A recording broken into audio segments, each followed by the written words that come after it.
Bienvenue dans Tomorrow Will Be Heard, le podcast d'IRCAM Amplify.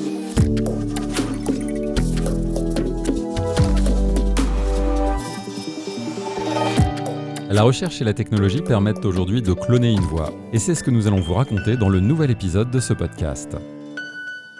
Nous avons rendez-vous à l'Hôtel du Temps, et c'est Thierry Ardisson qui nous accueille pour nous parler de ce nouveau concept d'émission coproduit par Ardimage et Troisième Œil Productions.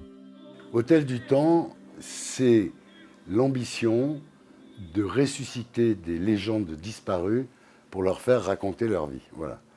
Donc, les ressusciter comment ? Grâce à l'intelligence artificielle, c'est-à-dire que grâce au deep learning, on arrive à reconstituer le visage de Jean Gabin, de Dalida, de Coluche, de Johnny Hallyday. Et ensuite, on met ces visages sur des comédiens qui, eux, ont incarné le personnage, c'est-à-dire qu'ils doivent quand même avoir le comportement de la personne qu'ils vont incarner. Ensuite, on met le masque numérique et c'est magique. Voilà, ça fonctionne. Alors, le problème, c'était la voix. D'où notre idée de nous adresser à l'IRCAM, que je connaissais depuis mon adolescence, grâce à Pierre Boulez et ensuite Jean-Michel Jarre. Donc, je connaissais l'IRCAM.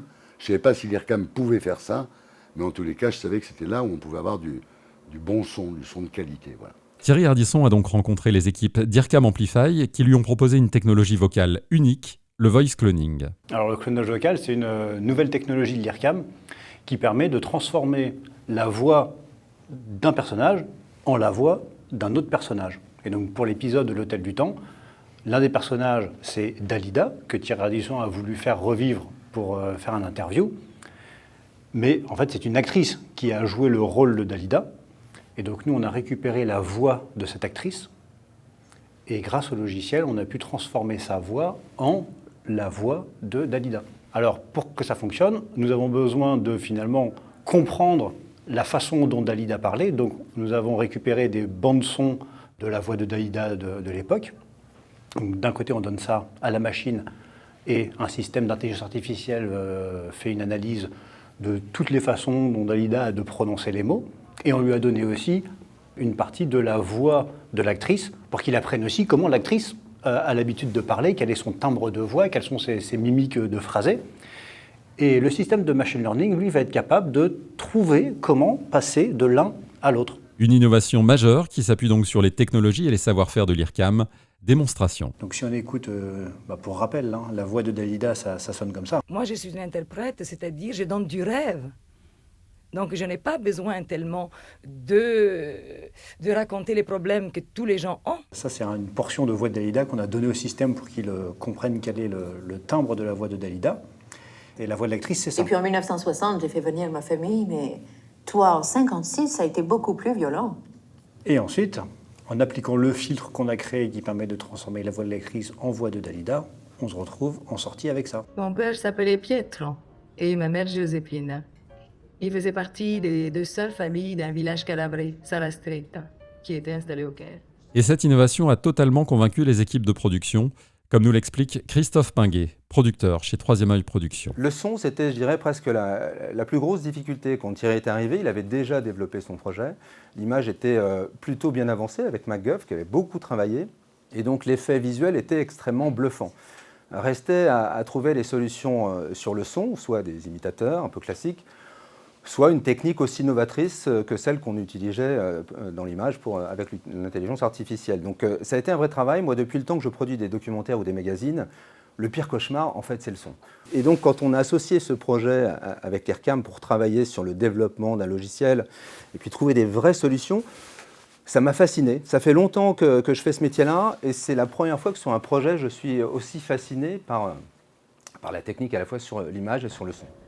Mais le pire, ça a été la naissance de Bruno, enfin Orlando, mon cadet. Ça a été un choc horrible. Et quand je l'ai vu la première fois, j'ai crié. Mon Dieu, qu'il est laid. Alors le logiciel qui a été développé, son avantage par rapport à ce qui existe, c'est qu'il peut garder l'émotion, la sensibilité qu'un acteur va donner. Ce que l'on prend de Dalida, c'est le timbre de sa voix. On applique le timbre sur un jeu de voix. Si l'actrice parle vite, on va avoir un résultat de Dalida qui parle vite. Si elle parle lentement, on va l'entendre parler lentement. Si elle est chagrinée, on va l'entendre, on va entendre le chagrin, et si elle est joyeuse, on va entendre l'explosion de joie. Donc c'est l'actrice qui doit jouer l'émotion, elle porte l'émotion, la prosodie, et le logiciel, lui, vient ajouter le timbre de la voix de Dalida, pour qu'on entende Dalida dire ces mots-là. La technologie ouvre de nouveaux territoires d'expression aux industries créatives. On retrouve Thierry Ardisson dans l'Hôtel du Temps. Quand j'ai vu les premiers deepfakes, je me suis dit, mais c'est génial. Alors les deepfakes, c'était utilisé d'une façon néfaste, c'est-à-dire vraiment pour nuire aux gens, pour les mettre dans des situations inappropriées, disons, soit pour des raisons comiques. Et donc j'ai dit, pourquoi on ne se sert pas de cet outil pour des causes nobles? C'est donc ce qu'on a fait, parce qu'en fait le deepfake, ça a très mauvaise réputation, mais le deepfake, c'est un outil. Et donc moi, c'est pour ça que je suis appliqué l'intelligence artificielle pour spectaculariser la culture. Voilà, c'est le slogan de l'émission, utiliser l'intelligence artificielle pour spectaculariser la culture. Voilà. Et en matière de son, les recherches menées par l'IRCAM vont permettre d'aller encore plus loin, comme nous l'explique Nicolas Pagnolin, directeur commercial d'IRCAM Amplify. Ce qui est très nouveau dans le concept de Thierry Ardisson, c'est la durée. Jusqu'à présent, on avait du clonage vocal de manière assez ponctuelle. Il y a eu notamment Boba Fett, le livre de Boba Fett avec Skywalker qui parle. Là, on parle d'un ensemble de 60 minutes qui doit être excellent puisque c'est un petit peu comme les assistants vocaux aujourd'hui. On les tolère bien d'un point de vue monotone et robotique sur quelques secondes, mais pas sur une conversation. On fatigue très vite. Et là, c'était l'écueil à éviter fondamentalement par rapport à ce qu'on a livré. Je pense qu'on peut dire qu'on a fait quelque chose qui peut s'écouter de manière très ludique et plaisante sur la durée totale du programme. 90 minutes de programme pour à peu près 60 minutes de voix recréée de Dalida. C'est complètement unique. L'école, c'était les bonnes sœurs. C'était très strict.